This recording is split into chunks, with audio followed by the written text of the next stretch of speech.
Martes. Llegó la jornada en la cual hablamos un poco en profundidad de la economía y obviamente lo tenemos que hacer con nuestro especialista que es José Vargas. Buenas noches, José, ¿cómo estás? Buenas noches, un placer, un gusto como siempre estar acá.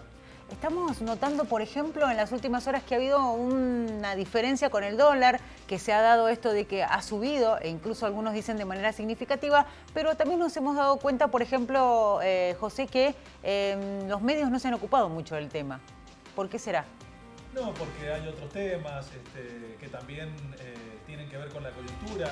Faltan horas para que comience el Mundial de Fútbol. Argentina es un país bastante futbolero.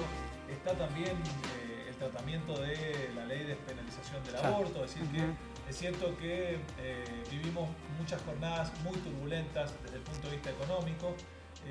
Y después del acuerdo que se dio con el internacional, en principio el dólar tendría a estabilizarse y el Banco Central no iba a intervenirlo absolutamente para nada. Pero, ¿qué fue lo que ocurrió? Empezó por la propia flotación a subir de una manera bastante importante. Ya volvemos, José, tenemos justo un temita por resolver. Bueno, hablaba del tema de la inestabilidad del dólar y es algo que se ha generado mucha polémica. ¿Por qué? Porque sube, baja la intervención del Banco Central y lo que realmente uno no sabe cómo tomarlo, si se quiere, y de algún modo intenta brindar las explicaciones a lo que, por ejemplo, en el caso de los que nos están viendo, para lograr entender por qué sube, por qué baja.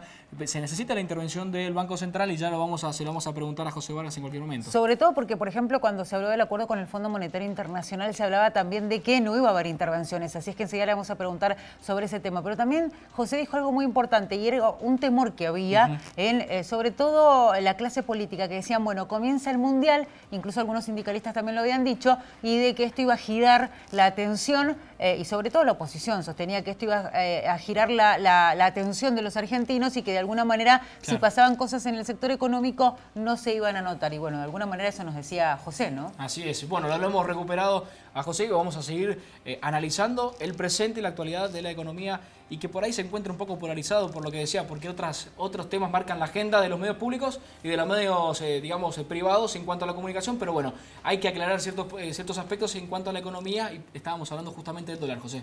Sí, hablábamos de que en este acuerdo que se dio entre el Gobierno Nacional y el Fondo Monetario, una de las condiciones que estaba imponiendo el Fondo Monetario era dejar flotar el dólar, es decir, dejarlo que se mueva en base a lo que dice el mercado que debe ser el valor de equilibrio.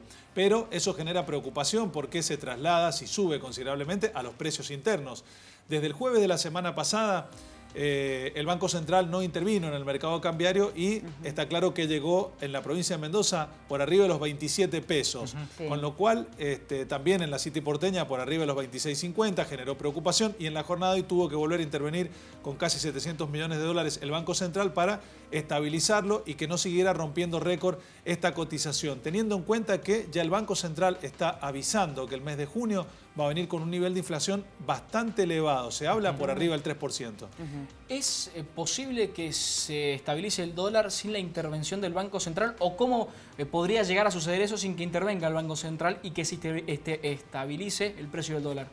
Bueno, el dólar en principio, si el Banco Central no interviene, tiene más camino de recorrer hacia arriba que mantenerse donde está. Primero y principal porque el tipo de cambio está barato, está atrasado todavía en base al valor que debería tener en el mercado.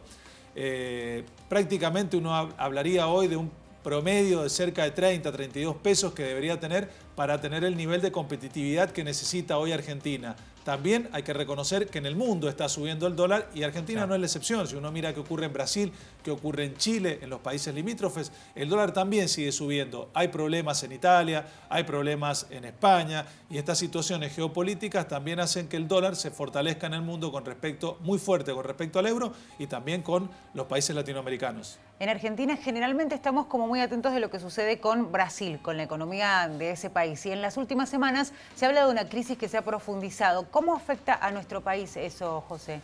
Afecta de una manera considerable. El gobierno nacional está básicamente con un ojo puesto en lo que ocurre en la economía internacional, en los mercados financieros y otro fundamentalmente en qué está pasando con Brasil. Brasil tiene una situación bastante particular, está en un proceso de elecciones presidenciales.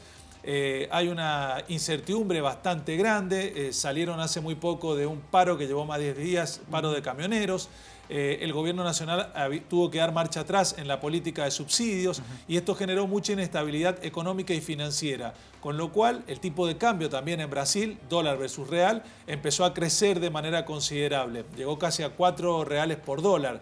Esto genera mucha preocupación porque empieza a ganar mucha más competitividad del tipo de cambio que en Argentina. Claro. Y la inestabilidad que tiene política y económica nos puede llegar a contagiar. Y esto es la principal preocupación que tiene hoy el gobierno de Macri, teniendo en cuenta el gigante sudamericano que es Brasil y el posicionamiento económico que tiene a nivel mundial. Está muy inestable desde lo económico y también desde lo político. Así que desde este punto de vista habrá que seguir muy de cerca qué es lo que ocurre en Brasil, más allá de los problemas que tengamos desde el punto de vista interno y también lo que ocurre a nivel internacional. Pero Argentina está económicamente en un proceso bastante delicado. Bueno, si bien es un hecho el acuerdo con el Fondo Monetario Internacional, estaría bueno hacer un análisis en cuanto a las políticas de ajuste que se pueden llegar a realizar en las distintas provincias y conocer qué puede llegar a pasarnos a nosotros como provincia de Mendoza, por ejemplo.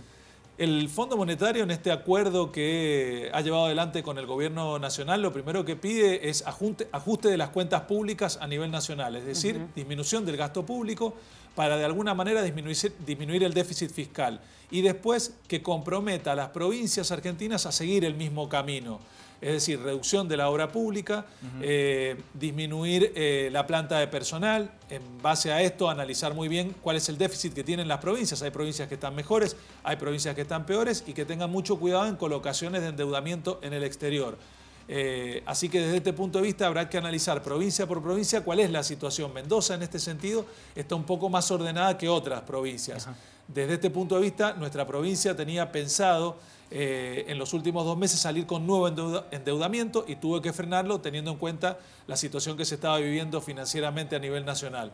Pero las negociaciones provincia por provincia se llevan a cabo entre el gobierno nacional y cada uno de los gobernadores para ver de qué manera este ajuste se puede hacer de manera provincial. Mendoza está un poco más ordenada que otras, pero inevitablemente el ajuste también va a llegar. Bueno, y hablando de ajuste, hablando también de los objetivos que se ha trazado el gobierno, José, con respecto a la reducción del déficit fiscal, esta semana se conocía el achicamiento del 25% de los organismos descentralizados, hablando de cargos jerárquicos. ¿Cómo puede afectar, por ejemplo, esto en el empleo, por ejemplo, y cómo de alguna manera va a hacer ganar dinero al gobierno de la nación? Bueno, primero y principal, el gobierno a través del coordinador de ministerios, que es Duhovne, le solicitó a todos los ministros una presentación de un plan de trabajo de qué manera se podía reducir lo más rápidamente posible entre un 15 y un 20% el gasto público en cada uno de los ministerios. Lo primero que se empezó a tocar fueron los viáticos, automáticamente gastos de representación, cargos políticos, y en base a esto un poco lo que se busca es mostrar una señal hacia el resto del mundo. Pero este tipo de reducción de gasto prácticamente, como se dice en la jerga, no mueve la aguja. Hay que ir mucho más, hay que avanzar mucho más en este sentido. Hay que analizar subsidios, hay que analizar obra pública mucho más allá de lo que anunció el ministro.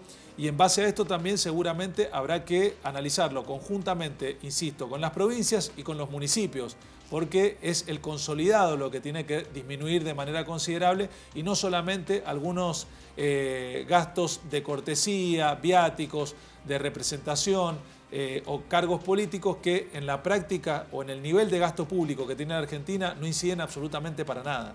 Bueno, José, muchísimas gracias por acercarte nuevamente a nuestro estudio para compartir un poco más en detalle lo que sucede con la economía de nuestro país. Y bueno, será la invitación hasta el próximo martes. Muchas gracias. Hasta el próximo martes, si Dios quiere. Bueno, y seguimos compartiendo más información relacionada de alguna manera.